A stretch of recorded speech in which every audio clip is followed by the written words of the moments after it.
the more units you manage, the more in tune with the market you are, the more you know exactly what's going on, Main Street or Laurel Street or over on this side of the city or over on that side, because you have all the real-time data behind the scene of people leasing your apartments, doing this, doing that. You just have more vendors in your pockets. You can buy materials in bigger bulk, right? Get bigger discounts. And there's all these tiny little things around the edges that happen when you have access to more data and then we're strengthening our relationships with more investors in the market. Yeah. Welcome to the Threefold Real Estate Investing Podcast. This is the podcast where you'll not only learn how you can achieve massive success in multifamily real estate investing, but also how you can simultaneously pursue great relationships with your family and a better walk with God. You can achieve financial freedom through real estate investing without sacrificing the relationships that mean the most to you. Now, here's your host, Lee Yoder. Welcome back, Threefold listeners. I hope you're having a great week. We've got another great guest this week. Axel Ragnarsson is joining us, a guy I've gotten to know pretty well, really trying to do a lot of things and doing a lot of things that we're trying to do here at Threefold and doing it to a high level up in the Northeast, actually. So don't have too many guests that come on from up there. He lives in Boston. He was on the podcast already way back in 2021, actually, January 2021. He was episode 31. So go back and give that a listen. I remember that being a great episode. But a little bit about Axel, then we'll bring him in and learn a lot more from him. But he's an active real estate investor based in Boston, Massachusetts. He's the founder of Aligned Real Estate Partners. They focus on acquiring Class B and C value-add assets in multiple markets throughout the United States. Currently, they either directly own or have a GP interest in 450 plus units of multifamily real estate and has been a principal party in $62 million worth of transactions. He's also the founding partner of Blue Door Living, a property management company. I want to get into that. Yeah, a lot of you guys know that we started doing property management here at Threefold. So that's based in New Hampshire, manages over 300 units, small, mid-sized multifamily. He's also the host of a Multifamily Wealth podcast. He and I just recorded an episode like an hour ago. So go give that a listen. It's a great podcast. It's one of the industry's most highly rated multifamily real estate podcasts. So a lot there, a lot to get into. Axel, first of all, man, thanks so much for joining us today. Yeah, man, I appreciate the invite. It's good to chat again. Yeah, you too. So Axel, you were on before, so maybe people heard you, but it's been a long time. So maybe just a little bit of your background again for everybody that missed that first episode. But then, man, a lot's happened between that, the last time you were on and today. So maybe kind of bring us up to speed as well. Yeah, absolutely. So high level, I grew up in New Hampshire, live in Boston now, as you mentioned, always had a bit of an entrepreneurial bone. Parents are business owners. They ran a wood chipping business. So nothing to do with real estate, but I was kind of around business ownership, growing up. And I was always that kid that was just hustling, to try and make a buck. So late high school, early college, I was buying and selling cars to make money. Like that was my income source. I flipped cars on Craigslist. And, as I was getting towards graduating college and, getting out of school, I was thinking, do I want to get a job? Do I want to try and start a business? Like, do I want to flip cars? And I was like, oh, that's probably not the long-term plan. But, I think you really like the idea of running a business and doing something that is outside of a 9-to-5. Yeah. And basically started trying to figure out what I could do. Right. And stumbled upon real estate, probably saw an Instagram ad or, HGTV or something like that. Sure. And my foray into real estate was trying to flip houses. Like at the time I was like, all right, flipping cars, flipping houses, whatever, same concept. Let's go find a good deal, fix it up and sell it. What year was this, Axel? This is 2016. Okay. 2016, 2017. Yeah. And long story short, as I was trying to learn how to flip houses, I stumbled upon multifamily real estate, rental real estate, passive income. I'm listening to podcasts. I'm reading all these blogs, watching YouTube videos. And I was like, well, that's a pretty good deal. You go out there, you find a property, you use other people's money to buy it. And then the tenants there pay you in perpetuity. Let's go do that. That sounds pretty good. So started trying to figure out how to buy small multifamily properties. And I didn't have any cash credit, no job, I wasn't lendable really at all. So I was also trying to find some private money lenders that would loan me the money. And to make a long story short, my first few years in the business were going out there, finding direct to seller, small multifamily, call it, 3 to 10 unit deals, 2 to 10 unit deals, buying them with private money lending, going in, refinancing my capital out and just, rolling the snowball down the hill and just growing a portfolio. So I did that for 3-4 years. That takes us up to 2020. I probably had 50, 60 units or so that I owned, and it was going really well, and passive income was paying the rent, but I could feel it getting really stressful in that, my own capital was spread across a lot of different deals. I constantly had to keep selling deals to feed the beast, free up some cash to keep buying more.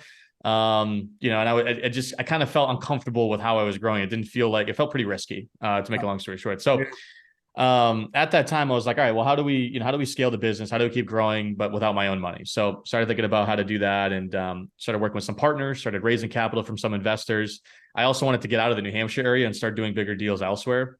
So started looking down in Florida, just because I had a buddy that lived in Tampa, and he was like, you know, hey, market's great down here. People are moving here. So we started looking around Tampa. That led us to Central Florida, which is where we ultimately ended up buying.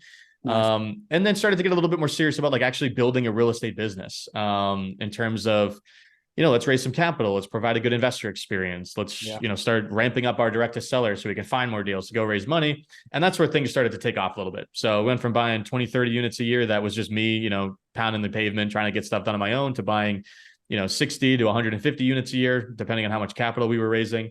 And throughout 2021 and 2022, we bought about 150 units in Florida, about 100 units in Florida, 150 units up in New Hampshire. Wow.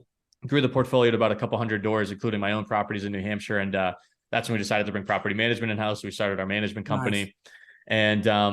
And that basically brings us up to today, where it's, you know, we go out there, we raise capital from retail investors, we buy value-add multifamily real estate. Like to think we provide a great investor experience, like to think that we approach the business in a different way than a lot of folks that are out there talking on podcasts and creating content, and looking to continue growing from here. Yeah, man, what a great story, man. You've been a rocket ship since back then. I mean, just thinking about when you were thinking about flipping houses, it wasn't that long ago. And then now, look at the progress you've made, man. So a couple, like I've kind of been through a lot of the same phases, maybe not as quickly and as high of a level, but man, I know there's some, you hit some walls. Like it's really hard to get started. So, and a lot of podcasts cover that. A lot of people talk about that. It's really hard to get started. And I always talk about that. Like, and you just got to figure out a way to get started, because that's like the biggest hurdle. But then after that, there's some other hurdles, and you've climbed over them. You know, when you have your own portfolio, that's one thing. But when you want to start bringing in other people's money to kind of a higher level and kind of build on a business, that's a big step. So maybe just a little bit on how did you get over that hurdle? How did you get to where, you know, you could start bringing in some money and buying, you know, 100 units down in Florida? That's a lot different than you just finding some small stuff in New Hampshire for yourself. Yeah, it was really, really challenging for me to start raising money. I think some people just have an inclination to where they're like, you know, they don't have that mental roadblock, and I envy those people because they probably make more money and grow their business faster. But for me, I was incredibly nervous about the idea of bringing other people into my deals. And it was really for a couple of reasons. One, obviously I wanted things to go really well and I didn't want to lose anyone's money, right? That's a fear I think everybody has. Two was I'm so hypersensitive about having people to answer to. You know, I got a job out of college when I was trying to, you know, I was buying real estate, but I kind of ran out of money and I was like, I got to go pay for my rent. So I went and got a job. I was there for 3 days before I walked in on the third day. And I was like, dude, this is not for me. Like I've never really been employable. And for me, having investors is a boss, right? You're now answering to somebody else. You're not, you know, there's other people's well-being and capital that you need to, you know, be concerned about and care about. So that was also a really big challenge. And then third, it was hard for me to think about raising capital as anything other than people doing me a favor, which I've really gotten out of that now, where it's like, for me, I was, you know, going out there with my hands open saying, hey, can you please help me buy this piece of real estate, versus I have an incredible opportunity for you where you can make a lot of money, right? That's a huge mindset shift, I think, for a lot of people.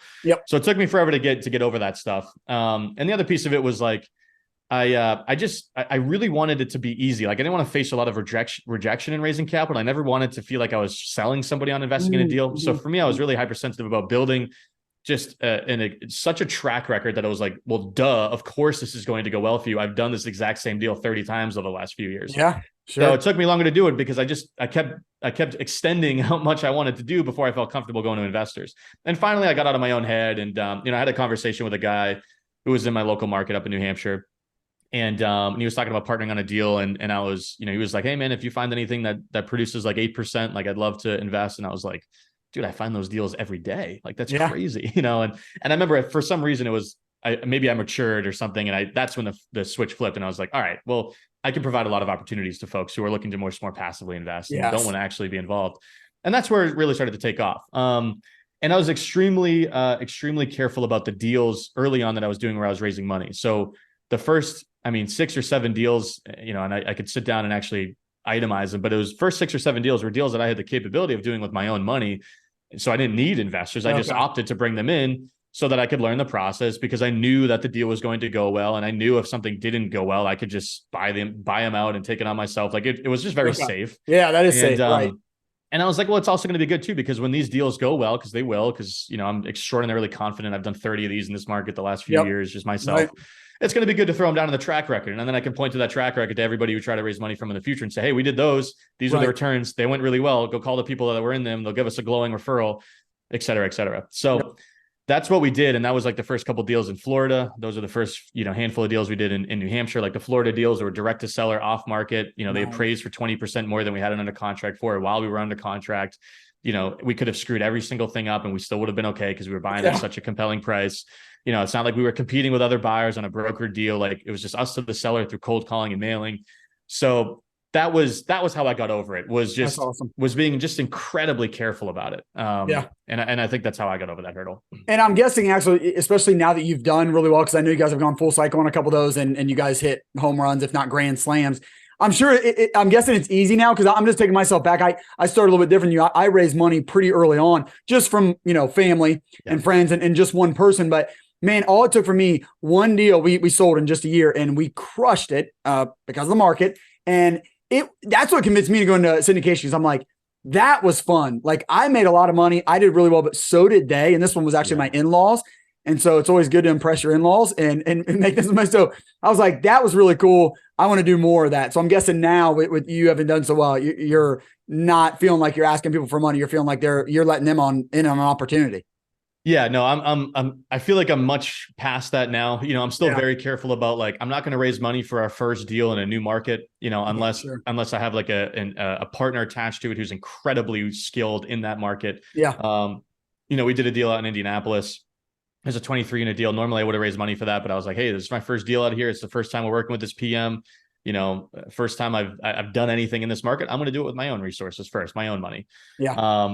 So I still have a lot of safeguards in place to try and, we're only bringing people into the stuff that we are really confident we can execute on, because I think that's what people forget too. It's like buying a great deal is one thing, but executing on the business plan, because we're in the value add game. Yeah. Oh my goodness. There's so many things that can go wrong. Yes. And our whole thing, and we say this every time we pitch a deal to anyone, it's like, you're investing in a rinse and repeat deal, in a rinse and repeat market with a rinse and repeat team. We have done all of these different things many, many times with the same group of people, with the same level of finish, with the same, quality of resident, in the same, like all of that stuff. Right. So we have an element of confidence. So when we get into a new market, that's where, again, I'm pretty skittish about it. I'll almost invest myself with another operator as an LP, try and get the lay of the land. Because you can't say all that. You can't say this and repeat. And that's the most important thing. If I'm an LP, that's what I care about the most. Like you should. Yeah. Like that's my first question is like, have you done this before? Have you worked with these people before? Have you invested in this market before? Is this your primary like that's all the stuff that matters. Yes. And then we'll get to the deal after that. But but anyways, so that's how I think about it now. But yeah, way less roadblocks in raising capital now, because we have that mountain of evidence to share. And now I'm really confident about it. Yeah. So Axel, another thing like that you've done, another hurdle is like growing a business. And you were just doing it by yourself for a while. And then, maybe you're bringing in a few investors, but maybe it's kind of just still mostly you. Maybe you had a partner, but man, now you're doing your own property management and that's a team. So tell me a little bit about like, why did you do that and how have you done that? I mean, I was talking to you on your podcast, like we're just starting that and trying to do that. And it's tough and it's a big step. So yeah, just a little bit about why you did it and like kind of how you've been doing it. For sure. Yeah. I mean, I think when you're doing deals anywhere that's not a major market, the reason that the institutions play in the major markets is because there's an abundance of quality service providers, whether it's management companies or brokers or, whoever, right? There's plenty of people that are extremely knowledgeable that can take care of the asset and help them. Flip side, when you're in tertiary markets, the reason you could find better deals, the reason it's more inefficient, the reason why there's more opportunities to create outsized value is because there are less quality folks participating, whether it's investors or management companies, right? So we're like, all right, if we're going to do deals in New Hampshire, and again, we do deals about an hour north of Boston, up over the Massachusetts, New Hampshire border. There's not an abundance of great management companies. There's a couple that are decent, but like we can have our cake and eat it too, in terms of we can do deals in a messy market that's kind of too small for big guys, where there's not a lot of A players. And if we own the management, we're getting the best of both worlds. So that was really what drove it. And then it was, the other piece is it's way easier to raise money, to get the best debt terms, to kind of establish great partnerships with people if you own the whole process. Vertically integrated companies have a much easier time raising capital, have a much better story to tell investors, because the success of the deal isn't dependent on somebody else.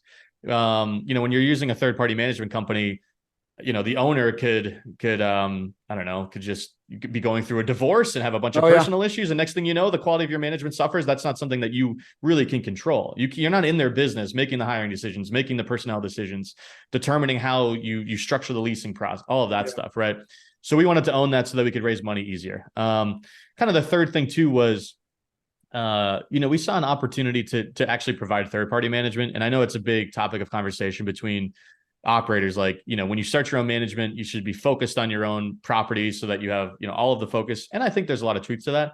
But we also saw the opportunity to create just another business, right? And to kind of monetize our network a little bit.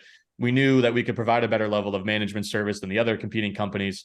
And along the way, that would allow us to grow our management portfolio faster. Yes, right. Which then gives us the ability to scale that business faster, right? To hire more people, which then allows us to do a better job managing our own stuff and allows the business to be a little bit more self-sustaining.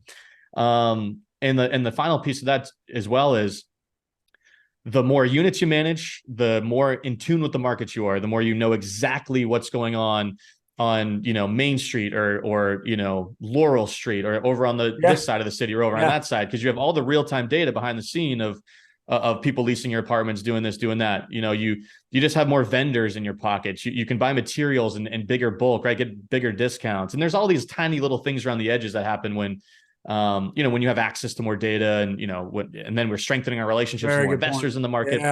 Yeah. So it's there's a number of reasons why, but that's kind of why we decided to do that. And it was not easy, as I'm sure you're aware, because you're doing the same, but it was definitely worth it.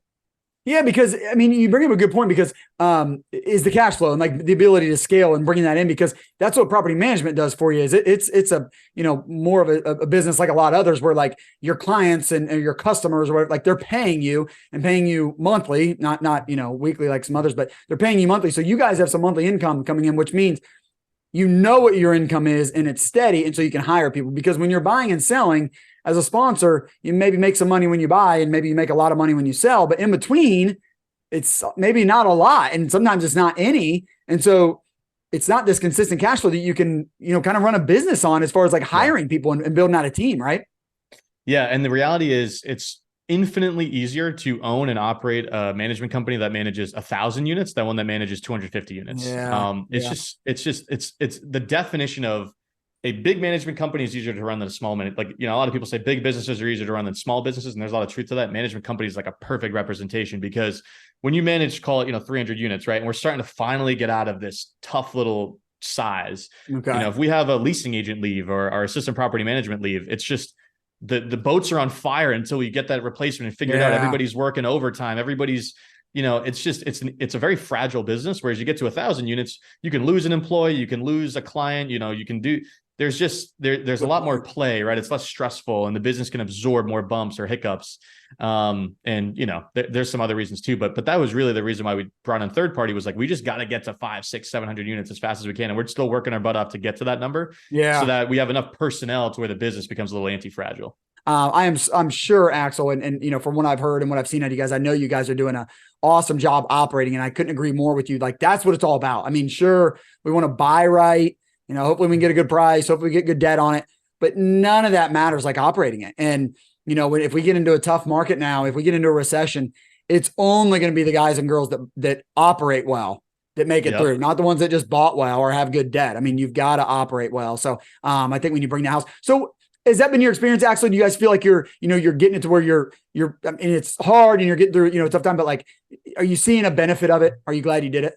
Yeah. I think it probably took at least a year to feel like it was worth it, because starting, bringing management in house, you're basically starting an entire business, right? You need to build the systems, the framework. You got to, make the hires, you got to put together the policies, and it's a very labor intensive business, management, right? We manage 300 units. We have 6 full-time employees. It's just more stuff to think about, to worry about. And I'm blessed because I have a great operational partner in that business who has equity. So I'm not necessarily involved in the day-to-day. I'm involved kind of in an advisory capacity and we hop on a call each week. But I just never would have done it if I didn't have that individual to really own that business and to take the reins. Yeah. probably just, maybe I would have done it now, but like, I wouldn't have done it as soon if that person wasn't available. Ryan's his name, right? If Ryan wasn't available. But now we're really starting to see the benefit because we're finally getting to the point, we just signed a management client who's bringing 120 units to our business, which we're really excited about. Yeah. He's taking us from like, 250, 270 to, I can't remember exactly where we're at, but we're going to be at 370, almost 400 units. Yeah. And we're going to be able to hire another property manager. And then we're Ryan is going to he's going to lift his head up and almost look at the sky for once. Be able to breathe a little bit. Yeah. But it's a business where you need incredibly patient and diligent individuals. You need to hire extremely well. And especially when you're doing third-party management, man, I would never recommend it to anyone as a standalone business unless you're doing what we're doing. It just doesn't make any sense because if you do a great job, your clients are happy and they sell because you created all this value. If you do a bad job, they fire you. You have to it's almost like the mediocre property managers are the ones that stay in business because the owners don't really want to sell, but they're not bad enough for them to hire, to fire you and, find somebody else. So it's a funny business where you do a really good job for your clients and they're like, oh, wow, you just made us a bunch of money. I'm actually going to list this property. And it's just, it's a funky business, man. And, our goal is like, we've had this big goal on the wall in the office, like just get to 1,000 units. Like once we get to 1,000 units, the business is anti-fragile. We can afford to hire a COO, somebody who's got 20 years of property management experience. And now we're really starting to remove ourselves from the whole thing. Yeah. Yep, man. Good for you guys. I mean, you're really scaling. I can really see the benefits of it. I mean, just us doing a little bit and seeing what you guys have done. I know it's worth it, but man, yeah, it's not easy. I mean, if it was, more people would do it. It's much easier to let somebody else manage it. But yeah, I don't think you're gonna get the level that you guys are managing at. So good for you guys. Axel, I always like to ask my guests what's the key ingredient for being a successful real estate investor? Maybe, from your perspective, for somebody that might actually jump all in like you did and really build out a real estate business, what would you say for you has been the key ingredient to allow you to do that? Ooh, that is a great question. I don't know if this is a specific answer, so I might bounce around it, but I think embracing the fact that you are not in the real estate business, you are in the sales and marketing business. Most successful people in real estate aren't the guys who are in Excel. They're not the guys... operations is critical, but if we're just going to speak plainly, those are not the people that are the most successful in real estate. It's not the people that, analyze risk the best. It's the people that are the best with other people, the people that are the best at sales, the best at negotiation, and the best at marketing. Like those are the people those are the skill sets that the most successful real estate investors have. And, specific examples is, you're better off not knowing anything about Excel, but being willing to talk to a broker every single day for 365 days a year. You're just going to make infinitely more money than the guy who's got an MBA in Microsoft Excel, right? I'm just making stuff up. But, you're better off being somebody who's incredibly talented at marketing and does a really great job at whether it's email marketing, content marketing, marketing to sellers, marketing to investors, being the guy that's top of mind in the community, hosting the weekly meetups, doing all of that stuff. That's the person that makes money. And when you really boil down what drives an investor's business, it's deals and money, right? That's what drives every single real estate investor's business. And when you think about what produces deals and what produces money, it's being top of mind with everybody in the marketplace. In order to be top of mind with everybody in the marketplace, you need to constantly be selling, networking, marketing, doing all of those different things. And, when I realized that there was a direct correlation between how many podcasts I did, how many emails I sent to my email list, how many pieces of direct mail I sent out, how many conversations I had with sellers, how many conversations I had with brokers, to how quickly my business grew, that kind of shifted for me. Yeah. I have a lot of conversations with people who are newer that they just spend so much time underwriting. They spend so much time looking at their screen, spend so much time kind of playing at the real estate game. And that's not what brings the results. That's just not what gets it done. So I don't know if that directly answers your question, but I think it's an important mindset shift for people to make. Oh yeah, I think so. I heard somebody, and I forget who it was and where it was, but they said, as soon as somebody comes to them and says, I'm going to start my own business, they're like, well, just know that you are now a marketer, that you're a salesperson. Yeah. Like imagine a guy, he works at a mechanic shop and he goes, well, I want to go out on my own. Well, guess what? You're not going to do all day. You're not going to be a mechanic. Yeah. You're going to go out and have to get the business. So make sure you want to be a salesman and a marketer, because now you have to get people to come to your mechanic shop. You never had to do that before. You just sat in there and you were a mechanic. So to your point, it's really good. But then you also, you just told us about your partner. he is kind of more like that. So he needs you. Yep. And I think certainly you are the one, Axel, that, got the business going. But then what's cool is like now you can partner with some of those guys that say, I don't want to do all that stuff, Axel, but you've done it because you've got the company going. So now you can start partnering with some of those other guys and girls. Exactly. Really cool. And that's the thing is like, you have to do whatever it takes to get to the size of business to where you can hire one person. Like I think that's just such a, I think that's like, businesses can be lumped into two categories almost. It's like businesses where there's no employees and businesses where there's just one or more. And it's like, kind of one changes the entire game. Like, if you're running a real estate business, you can just hire one person to do some underwriting, to do the legal docs, kind of manage the transaction, do all this stuff. And then you could spend all of your time on sales. You've now entered a new stratosphere of the game. Right. But yeah, I mean, it's really hard to get there. I mean, hiring is an entirely different skill set than finding deals, doing all of that. But which is another conversation. But yeah, I mean, it's the more time you can spend on any of the activities that make you more known in the marketplace, the better. Yeah. Good point. Axel, I know you're not a family man yet, but maybe you're headed there. So I always ask my guests as well, what's a key ingredient to making sure you're, maintaining your priorities? So for a lot of people that come up, because, real estate, most of us want to get into it because, I mean, I think you and I love it and we just like building businesses and doing stuff, but most people want to get in real estate because they believe it's going to make them some money, and they believe that making that money means time freedom, means more time with their family. So I'm sure you've thought about that. Maybe your partner's already there, but what do you think is a key ingredient to making sure that while you're, chasing after this business, going at it really hard, you're maintaining your priorities? What's maybe something you do to make sure you're doing that? For sure. Yeah. I mean, I don't have kids yet, but I trust deep in my gut that I'm going to be happy I did all this, so that the day I have kids, I'm like, oh, it's good that I cared about that throughout my 20s and stuff. Yep. We're really excited. We just launched something in our business that really speaks to this. I'm going to give a quick plug, I guess, but sure. We sell a really robust course to folks who are looking to build a robust pipeline of off-market multifamily deals. multifamilywealtheducation.com/off-market is the URL, but we donate 5% of the gross sales of that we have a little charitable arm in our business called Aligned Giving. And that whole charitable component of our business just supports organizations that combat the homelessness crisis. So both local and nationally. So we support groups that are local to Southern New Hampshire, where I grew up. And I think it's a growing issue throughout the nation right now because of the affordable housing crisis. One that's not getting that much better. Yeah. And, specific to my hometown, which is, Manchester, New Hampshire. I mean, I technically grew up in a bordering town, but that's the nearest large city. And most of my friends are from there. Not immune to what's happened in the market like everywhere else. Rents are going through the moon. Housing prices are going through the moon, and there's a growing homelessness problem. So, we decided, hey, if we're going to start an education piece to our business, we wanted to support a charitable cause. So that's cool. Our goal is to donate $25,000 to $50,000 a year, depending on how well we do on the course side, I love that. To causes that combat homelessness. So that's kind of how we try to align with what we're doing to, some good in the community. That's awesome, man. That's awesome. We'll put that in the show notes, Axel. We'll put that link down there because that's really good stuff. I mean, if you can find good deals, you're off to a good start. And I know going off market really is about the only way to find a really good deal. I mean, hopefully you got some good relationships like you were talking about. If you're out there talking to the brokers, you can get some pretty good deals. But the best deals, and I say this as someone that really has only gotten one kind of off market deal. I could still say that. So I've not gotten these home run deals, but off market. So that's what we built our business on. That's the cornerstone of our business. Everything we do is direct to seller pretty much. That's awesome. It's allowed us to scale. It's really good. It kind of feeds it. Maybe this is what you'd say for your prayer request, but I always like to ask my guests, how might my listeners and I be praying for you in the coming weeks? Geez. That's a good question. I think honestly, what I just talked about is the reality of what we do.